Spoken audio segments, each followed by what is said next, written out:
400 ஆண்டுகளுக்கு முன்பு நிறைய போர் படைகளுக்கு சிம்ம சொப்பனமாக திகழ்ந்த இந்த பீரங்கிக்கு இப்படி ஒரு நிலைமையா?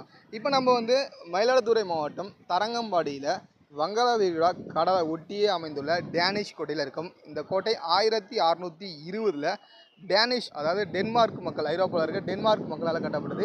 எதற்காக அப்படிங்கிற ஐரோப்பாவுக்கு வாணிபம் செய்கிறதுக்காக தஞ்சை ஆண்ட ரகுநாத நாயகர்கிட்ட வந்து ஒரு ஒப்பந்தம் போட்டு இங்கே வந்து ஒரு கோட்டையை கட்டி இங்கேருந்து நிறைய பொருட்களை வந்து அவங்க வாணிபம் செஞ்சுருக்காங்க. பருத்தி, மிளகு அப்படின்னு சொல்லி நிறைய பொருட்களை வந்து அவங்க வாணிபம் செஞ்சுருக்காங்க.